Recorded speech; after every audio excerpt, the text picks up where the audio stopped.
రెండు నీతుల గురించి ఈరోజు చూస్తున్నాం. ఒకటి, ధర్మశాస్త్రము వలన నీతి మనకు దొరకదు.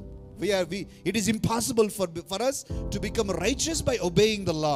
అయితే రెండవ రకమైన నీతి మనకు విశ్వాసము ద్వారా ఉచితముగా ఇవ్వబడింది.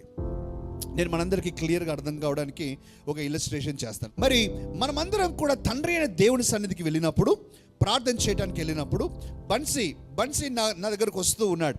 నేను తండ్రి అయిన దేవుని స్థానంలో ఉన్నాను అనుకుందాం. బన్సీ నా దగ్గరకు వచ్చినప్పుడు తండ్రి అయిన దేవునికి బన్సీలో ఉన్న పాపాలన్నీ కనిపిస్తాయి, బన్సీ చేసిన తప్పులన్నీ తెలుస్తాయి, బన్సీ ఆలోచించడం తెలుసు. అందుకని అరే నువ్వు అన్ని తప్పులు చేస్తావు, ఎలా నీ ప్రార్థన ఆలకించాలి, ఎలా నేను నిన్ను అంగీకరించాలి అని తండ్రి అంగీకరించలేడు. ఎప్పటి వరకు?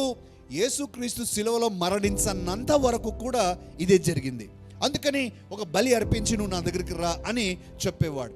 కానీ యేసుక్రీస్తు ప్రభువు ఆయన మరి శిలువ మరణము తరువాత, పునరుత్థానుడైన తరువాత తండ్రి అయిన దేవుడు యేసుక్రీస్తు యొక్క కార్యాన్ని ఆయన ఇప్పుడు పట్టుకున్నాడు, ఆయన తీసుకున్నాడు. అనగా మనకు బాగా అర్థం కావాలంటే తండ్రి అయిన దేవుడు యేసుక్రీస్తు అనే అద్దాలు ధరించాడు. యేసుక్రీస్తు కార్యం, శిలువ కార్యం అనే అద్దాలు ధరించి ఇప్పుడు కూడా బన్సీ తండ్రి అయిన దేవునికి వచ్చినప్పుడు, ఇప్పుడు బన్సీ చూసినప్పుడు ఎలా చూస్తూ ఉన్నాడు? యేసుక్రీస్తు శిలువ కార్యము అనే అద్దము ద్వారా బన్సీని చూస్తున్నాడు. నమ్మడం అర్థమవుతుంది కదండి. ఎప్పుడైతే యేసుక్రీస్తు శిలువ కార్యము అనే అద్దము ద్వారా చూస్తున్నాడో, యేసుక్రీస్తు మన పాపాలన్నీ భరించాడు, మనం చేసిన తప్పులన్నీ తీసేశాడు, తన ప్రాణాన్ని అర్పించాడు.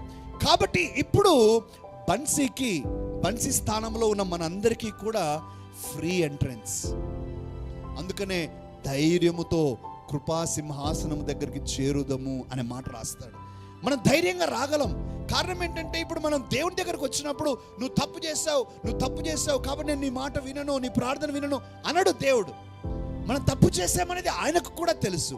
కానీ ఆ తప్పును యేసుక్రీస్తు ప్రభు క్షమించేశాడు, తొలగించేశాడు. ఆ తప్పుకు రావాల్సిన శిక్ష తన మీద వేసుకున్నాడు.